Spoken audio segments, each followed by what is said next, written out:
आपने सुना बीजेपी ने क्या कहा, आपने ये भी देखा कि बीजेपी ने कौन सी फिल्म दिखाई, लेकिन आपने सबकी टाइमिंग के ऊपर गौर किया होगा। बड़ी लाजमी सी टाइमिंग है, सब जानते हैं चुनाव चल रहा है।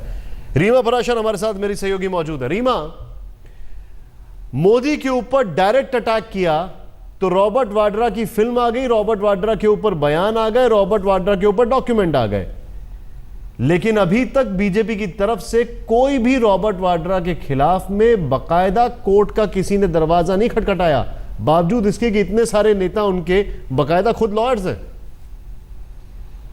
निशांत, ये तो साफ है कि इस वक्त चुनावी माहौल है और अटैक करने की जो मुद्रा में बीजेपी आ गई है। बीजेपी के अगर हम सोर्सेज की बात करें तो उनका सीधे तौर पर कहना है कि वो कभी भी पर्सनल अटैक नहीं किया करती, लेकिन जब से नरेंद्र मोदी ने अपनी पत्नी का नाम एफिडेविट में साफ किया और उसके बाद से राहुल गांधी से लेकर पार्टी के कांग्रेस के कई नेताओं ने अटैक किया है, तो इस बारे में अब बीजेपी की रणनीति यही है कि किसी न किसी तरह से अब उन सब मुद्दों पर सवाल खड़े किए जाते रहे जो मुद्दे दबे हुए थे। जैसे कि इस वक्त आप मेरे हाथ में देखिए, इस तरह की एक पैम्पलेट तैयार किए गए हैं, बुकलेट तैयार की गई जिसमें सीधे तौर पर रॉबर्ट वाड्रा का फोटो है और उनके साथ में जो फोटो दिख रहे हैं वो सोनिया गांधी और राहुल गांधी के हैं और पीछे लिखा है जनता माफ नहीं करेगी। इसमें पूरी डिटेल दी गई है कि किस तरह से बीजेपी ने ये आरोप लगाया है कि किस तरह से हरियाणा और राजस्थान सरकार ने लैंड डील्स में फायदा पहुंचाया है रॉबर्ट वाड्रा को, और वही सारे सवाल ना सिर्फ सोनिया गांधी से पूछे जा रहे हैं बल्कि राहुल गांधी से पूछे जा रहे हैं। तो जाहिर तौर पर कोर्ट नहीं जा रही है पार्टी, ऐसा कोई कदम नहीं उठा रही है जिससे इस मामले को और ज्यादा आगे बढ़ाया जा सके बुनियादी तौर पर, लेकिन जो हवाई हमले हैं वो जरूर जारी रहेंगे। मैं एक बड़ी स्ट्रैटेजी की बात कर रहा हूं रीमा, और समझने की कोशिश कर रहा हूं मैं आपसे। आज की तारीख में जब राहुल गांधी को कल कड़े शब्दों में जवाब देने के बाद बाकायदा नरेंद्र मोदी कॉमेडी विद कपिल का जिक्र करते हैं, नरेंद्र मोदी एक और रैली में कुछ और बोल देते हैं, उनके फ्रंट से वो इसको तवज्जो देना नहीं चाहते हैं, लेकिन दूसरा फ्रंट जो है पार्टी काडर का, वो सीधे सीधे अडानी का जवाब वाड्रा से दे रहा है। क्या ये बात सही है? बिल्कुल, देखिए नरेंद्र मोदी के भी हाल में जो इंटरव्यूज आए हैं उन्होंने ज़रूर अपनी तरफ से सफाई दी थी अडानी से रिश्तों को लेकर, और जिस तरह के आरोप गुजरात में लग रहे हैं कि उन्होंने बहुत ही कम दामों पर, बिल्कुल कौड़ी के दामों पर वो पूरी ज़मीन जो है वो अडानी को दी, इस पर नरेंद्र मोदी ज़रूर सफाई दे चुके हैं, लेकिन वो अपनी रैलीज़ में बच रहे हैं। रैलीज़ में उनका अटैक राहुल गांधी के स्टेटमेंट्स पर हो रहा है, राहुल गांधी पर हो रहा है, लेकिन जो पार्टी के प्रवक्ता है या पार्टी के जो दूसरे लीडर्स हैं, चाहे फिर वो अरुण जेटली हो या आज रविशंकर प्रसाद हो, वो ज़रूर लगता है कि अब इस मामले को अब आगे बढ़ाने की मुद्रा में है। और जिस तरह से आज इतना बड़ा हमला किया गया है, सीधे तौर पर ये गांधी परिवार पर हमला है और अब सोनिया गांधी से जवाब मांगा जा रहा है। एक और चीज, जो भी ये पत्रकार वार्ता हुई, क्या इस पे किसी ने ये सवाल पूछा कि आपने कानून का दरवाजा कब खटखटाएंगे आप, या अभी तक खटखटाया है कि न्यू खटखटाया है? क्योंकि बाकायदा रॉबर्ट वाड्रा से मुख्तलिफ एक PIL गई थी इलाहाबाद हाईकोर्ट में, जिसको उसको डिसमिस कर दिया गया था, ये सब जानते हैं। देखिए, आपको याद होगा कि जब कुछ महीने पहले ये पूरा मामला खड़ा हुआ था तब बीजेपी ने बहुत बड़ा हमला, हम कह सकते हैं, नहीं लिया था। जब पत्रकार सवाल पूछते थे तब वो ज़रूर इस मामले पर जवाब देते थे। DLF के साथ डील्स की बात बीजेपी सामने लाई थी, सुब्रमण्यम स्वामी ने कई बड़े कटाक्ष किए थे, लेकिन बीजेपी की तरफ से अभी तक ना तो कोर्ट का दरवाज़ा खटखटाया गया, ना ही इस मामले पर कुछ ऐसा दिखाया गया कि आखिर पार्टी चाहती क्या है। सिर्फ जवाब मांगने की जो मुद्रा है वो पहले भी थी और वही अब भी दिखाई दे रही है। ठीक, मेरा आखिरी सवाल, जिस तरीके से ये अटैक हुआ है आज और जो बुकलेट बांटी गई है, ये स्ट्रैटेजी खाली मीडिया तक रखना है या इस स्ट्रैटेजी को अब नीचे ग्रास रूट लेवल पर भी ले जाने की कोशिश है?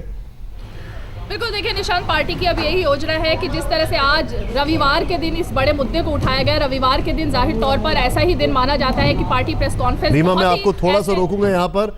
मेरे साथ कांग्रेस के प्रवक्ता अखिलेश प्रताप सिंह जी जुड़ चुके हैं। अखिलेश जी, स्वागत है आपका। पहला रिएक्शन आपका, बीजेपी ने बकायदा फिल्म दिखाई, प्रेस कॉन्फ्रेंस की, रॉबर्ट वाड्रा के ऊपर कई इल्जामात।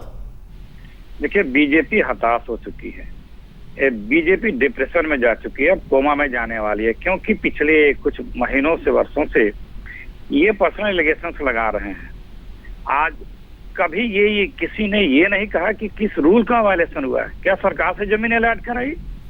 क्या किसी रूल को वायलेट किया? ये सारे पब्लिक डोमेन में चीजें हैं, उसको लेकर के सिर्फ इसलिए एक पर्सनल अटैक किया जा रहा है क्योंकि बीजेपी के पास चुनाव में आने के लिए, अपनी बातें कहने के लिए कोई एजेंडा नहीं है, कोई ऐसा उनके पास प्लान नहीं है जो पब्लिक को वादा करके कह सकें।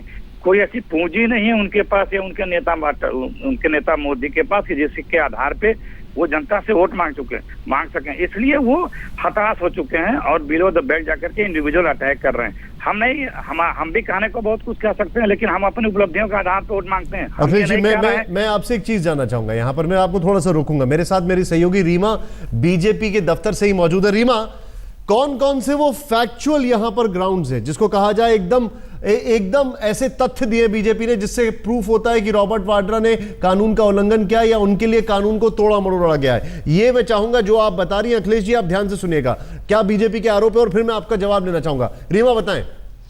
देखिए, बीजेपी की तरफ से सीधे तौर पर ये कहा गया है कि जो अगर बैंक बैलेंस सिर्फ 1 लाख रुपए था तो उसको आगे बढ़ाया कैसे गया। ये लगभग सब वही आरोप है निशान, देखिए, जो अब से पहले भी बीजेपी लगाती रही है। अगर हम कहें कि कोई नया आरोप आज बीजेपी ने लगाया है तो ऐसा नहीं है, लेकिन बात सिर्फ इतनी है कि चुनावी माहौल चल रहा है और बीजेपी की तरफ से अब पूरी तरह से बुकलेट तैयार की गई है, फोटो के साथ तैयार की गई है और जनता से कहा गया है कि जनता ही ये जवाब मांगे। बुकलेट में कोई नई बात नहीं। रीमा, मैं आपको रोकना चाहूंगा। रीमा ने कहा कोई नई बात नहीं है, सब पुरानी बात है। मैं भी तो वही कह रहा हूँ, किस चीज का वायलेशन हुआ है ये कोई नहीं बता रहा है। सिर्फ पर्सनल अटैक किया जा रहा है। राजस्थान में तो इनकी सरकार आ चुकी है, 2 दिन में बोलते थे कि मैं ये कर दूंगा, मैं वो कर दूंगा। क्या हुआ? क्योंकि कुछ है नहीं, करेंगे कैसे? कहने हमारे पास अपनी उपलब्धियां, इसलिए हम उसके आधार पर वोट मांग रहे हैं, लेकिन कहने को हम भी कह सकते हैं।